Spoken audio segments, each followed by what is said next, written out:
一张小小的电子入境卡，但它背后牵动的却是台湾2300万人的尊严，北京的地缘政治布局，以及一个曾经在冷战时期与我们称兄道弟的国家，如今却翻脸不认人的惊天故事。更离奇的是，这一切竟发生在韩国刚经历一场惊天戒严，前总统被判无期徒刑，新总统上台才半年多的动荡时刻。所以究竟是首尔自己的主意，还是北京的黑手在幕后操盘？台湾寄出的3月31日最后通牒，又为何能让整个大韩民国感到如坐针毡？今天我们就来把这场外交大戏从头到尾扒个干净。要理解这场风暴，我们得先回到2025年2月。那个月，韩国法务部正式上线了一套全新的电子入境卡系统，英文叫做 E-Arrival Card。这套系统的设计初衷很简单，就是响应全球无纸化趋势，让旅客在抵达韩国之前的3天内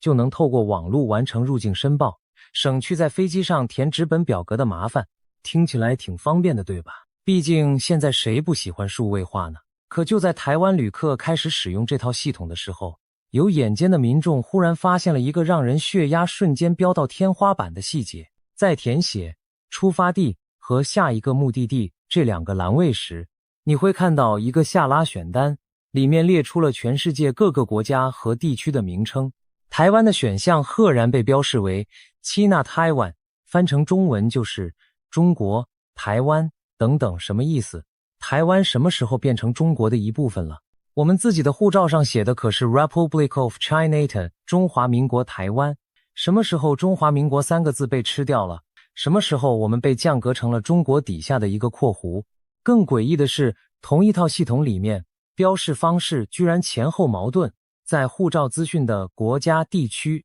栏位上，台湾被正确地标示为 T1， 只有 Tina 2个字，干干净净，清清楚楚。而中华人民共和国呢，被标示为 China PR， 就是 People's Republic 的缩写。香港是 China PR Hong Kong， 澳门是 China PR Macau。 可偏偏到了出入境资讯栏位，台湾就被归到了一个不知从哪冒出来的 China 底下。注意，这里用的不是 China PR， 而是光秃秃的 China。 也就是说，这个标示既不属于中华人民共和国的体系，也不是台湾自己的正式国名，它就像是一个特别定制的矮化称呼，专门用来把台湾塞进中国这个概念底下。这种前后矛盾的标示说明什么？说明韩国人自己也知道台湾不是中国。在护照栏位上他们正确地区分了2者，可在某些关键栏位上偏偏要这么写。这不是无心之过，这不是技术疏忽，这不是系统工程师手滑输错，这是刻意为之。消息一出，台湾舆论瞬间炸锅。要知道，韩国是台湾旅客最爱去的国家之一，追韩剧、追偶像、吃炸鸡配啤酒、到明洞购物、去济州岛度假，这些几乎已经是台湾年轻人的日常。光是2025年就有大约184万台湾旅客飞往韩国，排名仅次于日本和中国大陆，稳居国人出国目的地的第3名。每年有这么多台湾人掏钱去韩国消费，替韩国的观光业、航空业、零售业、美妆业贡献了天文数字的营收。结果韩国政府居然在入境系统上把我们标成中国台湾，这简直是一边收我们的钱，一边往我们脸上甩巴掌。台湾外交部当然立刻行动了。从2025年2月系统上线的第1天起，驻韩国代表处就开始透过各种外交管道向韩方提出严正交涉。交涉的内容很明确，就是要求韩国法务部修正入境卡系统中对台湾的不当标示。然而韩方的态度却让人又气又无奈，他们既不说改，也不说不改，就是用那种外交界最经典的拖延战术，一句我们知道了，正在内部研议，然后就石沉大海，没有下文了。台湾外交部不死心，继续交涉，1次、2次、3次、4次，从春天交涉到夏天，从夏天交涉到秋天。每一次韩方的回应都差不多，我们会考虑各种因素，这个议题需要跨部门协调，我们会妥善处理。翻译成白话就是我们收到你的讯息了，但不想理你。时间一晃就到了2025年12月，整整10个月过去了，韩国连根指头都没动，那个 Shinta 还是好端端的挂在系统上，每天嘲笑着每一个填表的台湾旅客。外交部终于忍不住了，在12月3日发出了正式的第514号新闻稿，公开呼吁韩国政府尽速更正。新闻稿的措辞已经相当严厉，明确指出这个标示不仅与事实不符，也造成我国民众填写流程上的混淆与不便，以及对韩国政府此一不友善劣势感到不满及失望。同时重申，中华民国台湾是主权独立国家，与中华人民共和国互不隶属，但韩国依然不动如山，好像整个首尔集体装聋作哑一样。到了12月9日，外交部亚东太平洋司副司长刘坤豪在例行记者会上进一步拉高了分贝。他不仅重申了对入境卡标示的严正抗议，还提到了一个让韩国人听了肯定会心头一紧的关键词：贸易逆差。他说，外交部注意到台韩之间存在巨额贸易逆差，显示两国关系仍有不对等之处。他更宣布，外交部已全面重新检视与韩国政府的关系，并正在研拟可行的因应方案。为什么提贸易逆差？因为台韩之间的贸易结构长期以来严重倾斜。台湾每年从韩国进口大量的面板、半导体材料、石化产品和汽车零件，进口金额远远超过出口金额。换句话说，韩国在这段经贸关系中赚得远比台湾多。台湾外交部把贸易逆差拿出来讲，潜台词就是你韩国靠台湾赚了那么多钱，现在还敢在入境卡上矮化我们，是不是太不把我们当回事了？一天后，12月10日，连总统赖清德都亲自出面回应了他在出席第20届亚洲民主人权奖颁奖典礼的场合上被记者问到韩国入境卡的问题。他的回应是，希望韩国能够尊重台湾人民的意志，让两国能携手前进，稳定区域和平，并促进区域繁荣发展。总统出面喊话，在外交上已经是相当高规格的表态了。一般来说，这种入境卡标示的问题通常由外交部处理就好，用不着总统亲自出马。总统开口，代表台湾已经把这件事提升到了国家层级的严重程度。结果韩国外交部的回应居然还是那套陈腔滥调，以充分认知台湾方面的立场，正在考量各项因素进行研议，还补了一句，这并非新议题，我们将在基本立场下妥善处理此事。知道这句话真正的意思吗？基本立场就是1992年中韩建交联合公报中承认的一中原则。非新议题就是说这个标示从上线第一天就是这样，他们不觉得有什么问题。翻译成最直白的话就是，我们本来就是故意这样标的，不打算改，你们爱怎样就怎样。好吧，既然韩国不把台湾的抗议当回事，不把台湾总统的喊话当回事，那就别怪台湾动真格了。2026年3月18日，沉默了3个多月的外交部终于祭出了第一波反制措施。外交部长林佳龙亲自宣布了2件事。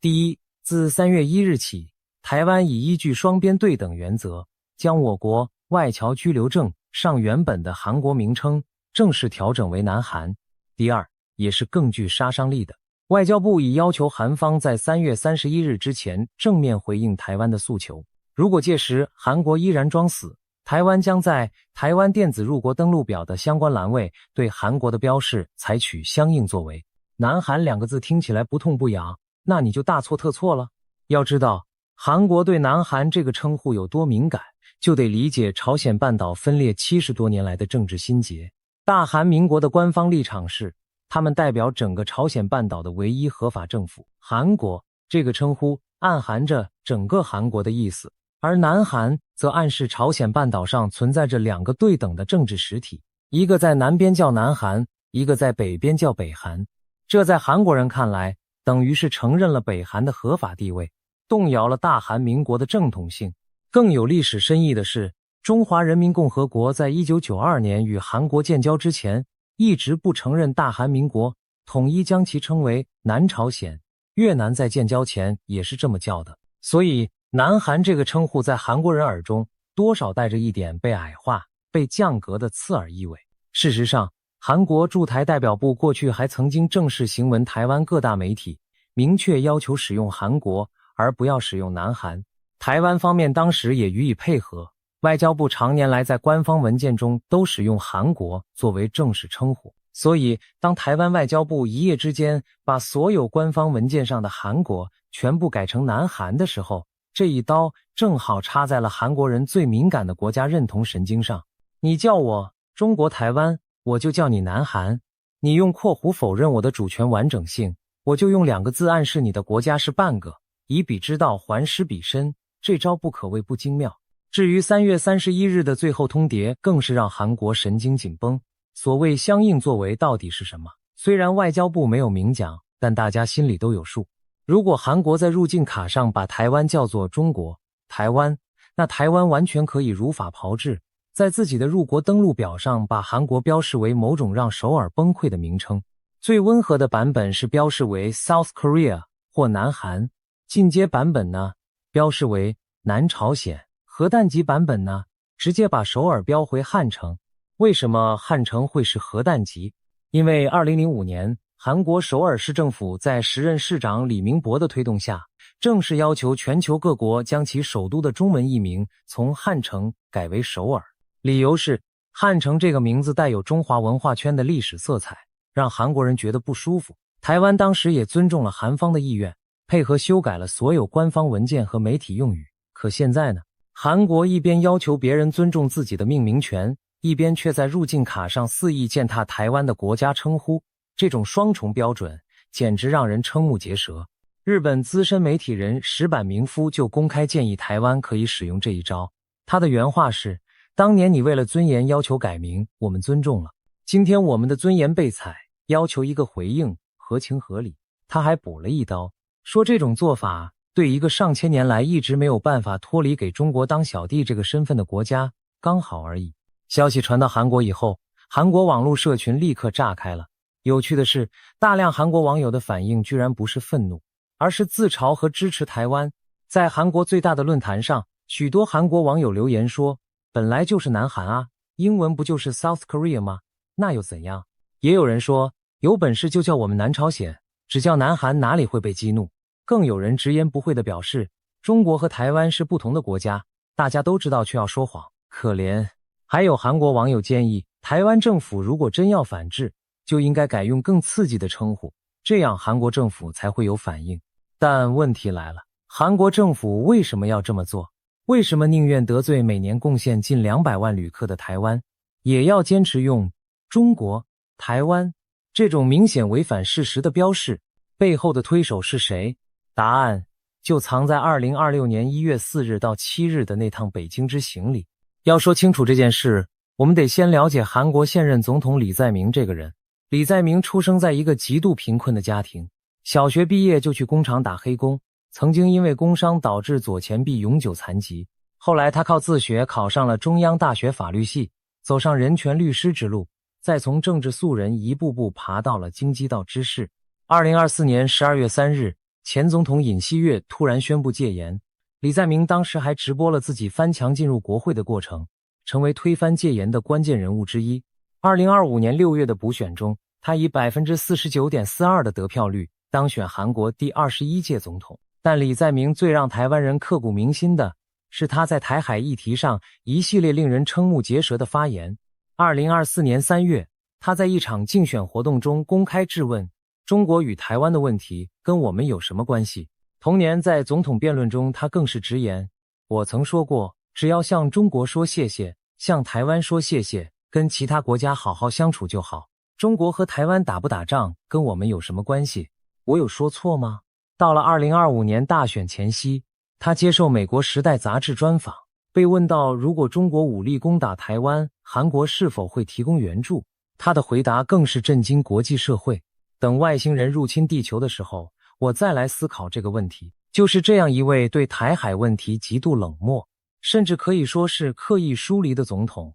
在上任不到半年就迫不及待地启程访问北京。2026年1月4日到7日，李在明展开了对中国的国事访问，并在1月5日与习近平举行了正式会谈。这是韩国总统时隔整整8年再次踏上中国的土地。上一次韩国总统访中还是2017年朴槿惠时代的事情了。此后因为萨德飞弹防御系统的部署问题，中韩关系急剧恶化，北京对韩国发动了一系列经济报复，包括禁止韩国艺人在中国演出，限制中国游客赴韩旅游，打压韩国企业在中国的业务。李在明此行的目的非常明确，就是要彻底修复这段长达8年的冰封关系。而北京为这场洗礼会开出了什么价码？根据台湾国安单位掌握的情资，中方向韩方提出了4项会谈要件。第一，也是最核心的一条，要求韩国在与习近平会面时公开重申遵守中国的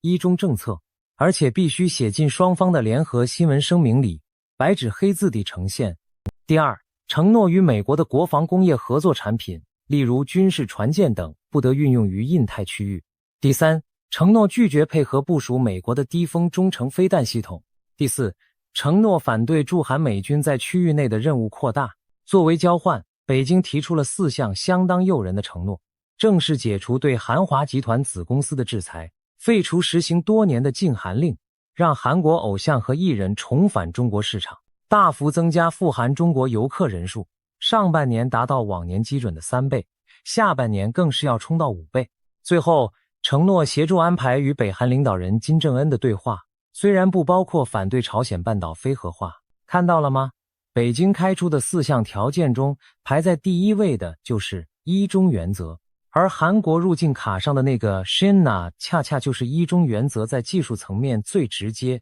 最具体的落实。这根本不是什么韩国法务部工程师的手误，这是北京用5倍中国游客、韩国偶像的中国市场、韩华集团的制裁解除，外加一张通往平壤的入场券，精心换来的政治成果。这下事情的脉络就彻底清楚了。韩国之所以在入境卡问题上死不松口，不是因为他们不想改，而是因为他们不敢改。一旦修改了标示，就等于在全世界面前打脸习近平，等于撕毁1月份刚刚才在北京达成的政治默契，等于把好不容易修复的中韩关系再次推入万丈深渊。而那些原本要5倍增长的中国游客大军，那些即将重返中国舞台的韩国偶像天团，那些刚刚被解除制裁的韩国企业，全都会瞬间化为泡影。北京的这盘棋下得又毒又准，他们知道李在明急需修复中韩关系来提振国内经济，知道韩国艺人和企业渴望重返中国市场，知道韩国社会在戒严风暴后无暇顾及外交细节，于是北京精准地抓住了这个窗口，用经济利益作为诱饵，轻松地让首尔在入境卡上写下了那4个矮化台湾的字，而台湾2300万人的国家尊严就这样被当作了李在明向习近平献上的一份廉价见面礼。但北京的棋局远不止一张入境卡那么简单，让我们把视野拉到更大的地缘政治图景上。2025年下半年以来，北京一直在试图打破美国主导的印太民主同盟链条，先是在东海与日本发生雷达照射争端，接着在南海持续挑衅菲律宾，然后对台湾海峡发动针对性军事演习，展示武力。但这几招都没有取得预期的战略突破。日本不吃这套，菲律宾不退让，台湾更不会在军事压力下屈服。于是北京迅速将目标转向了印太战略链条上他认为最容易被撬动的那块软肋——韩国。为什么是韩国？因为韩国恰好卡在一个极其尴尬又极其关键的战略位置上，军事安全上深度依赖美国，28500名美军长期驻扎在韩国领土上，经济贸易上又高度依赖中国，中国是韩国最大的出口市场。这种安全靠美国，钱袋靠中国的两难处境，让韩国历任总统都必须在两强之间走钢索。而李在明这位从人权律师转型的政治人物，骨子里对美日韩同盟的态度就比较暧昧。他反对部署萨德，质疑驻韩美军的正当性，主张与北韩和解，提倡所谓的自主均衡外交。这样一位总统，天然就是北京拉拢的最佳对象。更何况刚经历过戒严风暴的韩国已经元气大伤。2024年12月3日晚间10点23分，前总统尹锡悦突然发表紧急讲话，宣布全国进入紧急戒严，声称国会被共产主义势力渗透，要铲除叛国势力。戒严部队随即出动，试图封锁国会，但在野党议员和民众奋力抵抗。凌晨1点左右，190名议员全票通过决议，宣布总统的戒严令无效。尹锡悦被迫在4个小时后解除戒严，随后他被弹劾、被逮捕，被宪法法院在2025年4月4日正式罢免总统职务，最终在2026年2月19日被判处无期徒刑，成为继朴槿惠之后第2位被弹劾下台的韩国总统。这场政治地震让韩国社会伤痕累累，选民们渴望稳定，渴望经济复苏，渴望结束政治动荡。在这样的社会氛围下，入境卡上写的是 T1 还是 Chinat 这种事情，根本排不上大多数韩国人的关注清单。李在明正是抓住了这个时机，一边对内高喊振兴经济，一边对外快速向北京递出橄榄枝。而台湾的国家尊严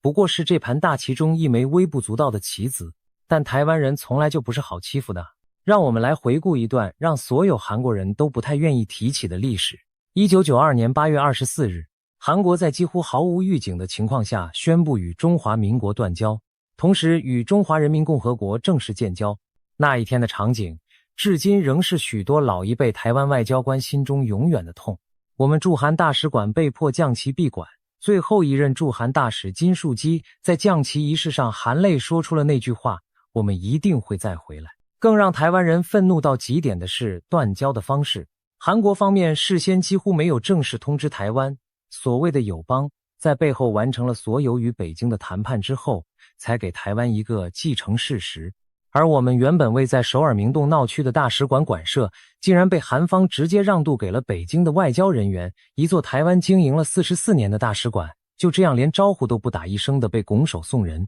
当时有一批韩国友人瞬间就和台湾保持距离，仿佛从来没有过40多年的邦谊一般。断交之后，台湾立刻祭出了严厉的报复措施。交通部同日就宣布终止台韩航权协定，由华航与大韩航空共同经营的台北至首尔航线全数终止。政府禁止公务员搭乘韩国航班或经韩国转机。台湾赴韩旅客人数从断交前的30万人次急剧暴跌，到了1998年谷底时只剩下 8.7 万人次。这场断航封锁持续了整整12年，直到2004年才宣布复航，人数才慢慢回到近30万的水准。那次经验告诉我们2件事：第一，韩国为了自身利益可以毫不留情地抛弃盟友；第二，台湾虽然国际处境艰难，但绝非任人宰割的软柿子。回到现在，3月31日的大限已经近在眼前，韩国到底会不会在最后一刻做出让步？坦白说，从目前的形势来看，并不太乐观。韩国外交部在台湾宣布改称南韩之后的回应依然是那套万年不变的官腔，充分认知并留意台湾方面的立场，将考虑各种面向并持续协商。韩国媒体也普遍分析，在李在明政府积极修复中韩关系的大背景下，入境卡标示涉及与北京之间的外交默契，短期内更改的可能性不高。但另一方面，台湾这次的反制策略确实让国际社会刮目相看。日本媒体纷纷报道此事，指出台湾的做法相当精准。分析指出，南韩这个称呼精准地戳中了韩国最在意的国家认同问题，而且成本极低，随时可以恢复原状，属于典型的低风险高效益外交操作。日媒还特别提到，台湾在外交上的风格一向以温和著称，这次罕见的强硬态度让各国外交圈都感到相当诧异。而北京呢，自然不会放过这个火上浇油的机会。中国外交部发言人林健在3月19日的例行记者会上被问到台湾将韩国改为南韩一事，立刻跳出来重申了那套念了几十年的咒语：台湾是中国领土不可分割的一部分。他还特意补了一刀，表示相信韩方将继续坚持中韩建交联合公报中明确的一个中国原则，并据此妥善处理台湾问题。你看，连北京自己都大方承认了，韩国入境卡上的标示跟一中原则有直接的因果关系，这还不是中共黑手操控的铁证吗？北京亲口告诉全世界，他们期待韩国继续坚持把台湾标示为中国的一部分，而韩国呢，连反驳都懒得反驳，就这样默默地当了北京的外交工具人。有人可能会问，台湾为什么不采取更激烈的反制措施，比如取消对韩国的免签待遇，或者禁止韩国偶像团体来台演出，甚至像1992年那样直接断航。这些想法解气归解气，但仔细算一笔账，你就会发现未必划算。2025年，台湾赴韩旅客约184万人次，而韩国来台旅客约102万人次。如果取消互免签证，表面上看韩国的观光收入损失更大，因为台湾贡献的旅客比韩国多，但实际上台湾的184万旅客在韩国每年2000万入境总量中只占 8% 到 9% 左右，排名大约第5。算不上是核心客源，少了台湾人去韩国不会伤筋动骨。反过来，韩国的102万旅客在台湾的入境总量中却排名前3，仅次于日本和港澳。如果失去这100万韩国旅客，台湾的观光产业将受到严重冲击。所以台湾外交部选择的策略堪称精妙，就是那6个字：低成本、精准打。改称南韩几乎不需要任何经济成本，也不会影响任何旅客的出入境权益，